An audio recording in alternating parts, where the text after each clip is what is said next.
Rise of regional states in 18th century India. After the death of Aurangzeb in 1707, the Mughal Empire began to crumble rapidly. What was once a vast and powerful empire was now a shadow of its former glory.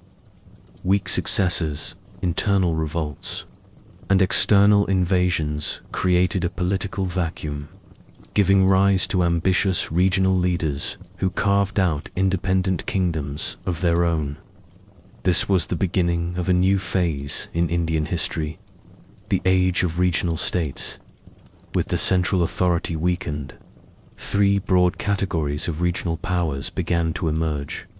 The old Mughal provinces that asserted autonomy, new states formed by rebels and warlords, and independent kingdoms with deep historical roots. These regional players were not just political units, they were shaping the future social, economic, and cultural identity of India. Bengal, Awadh, and Hyderabad, former Mughal provinces, turned independent. Let us begin with the most prominent of the autonomous Mughal provinces, Bengal, Awadh, and Hyderabad. These regions were technically under Mughal rule, but the governors who ruled them were now virtually independent in Bengal. Murshid Quli Khan laid the foundation of independent rule by transferring the capital to Murshidabad and managing finances so effectively that Bengal became one of the richest provinces in India. Though he continued to pay tribute to the Mughals, he ruled with complete autonomy in Awadh. Sadat Khan established control in 1722. His successors built a powerful administration and court at Lucknow, where Persian culture flourished. Awadh remained a land of wealth, culture, and strategic diplomacy.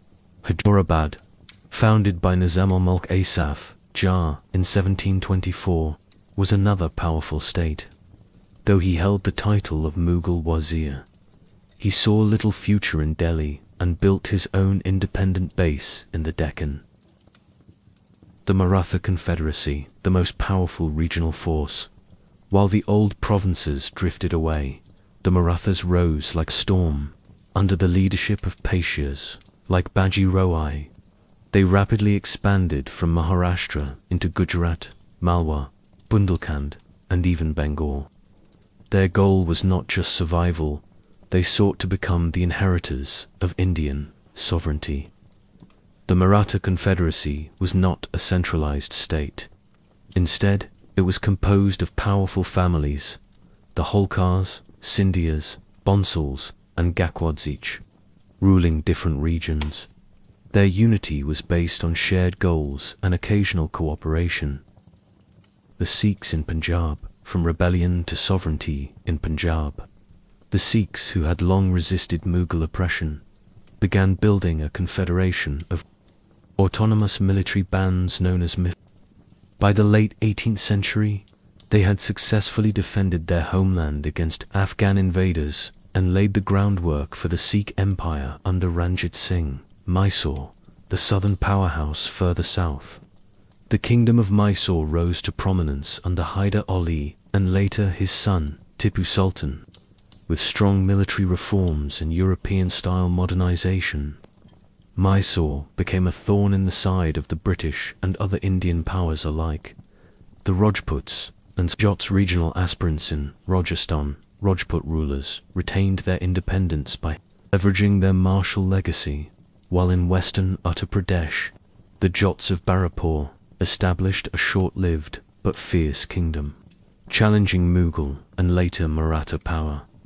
The 18th century was a century of fragmentation, but also of dynamic change. As the Mughal central power eroded, regional kingdoms asserted themselves, with its own political vision, cultural aspirations, and ambitions for power.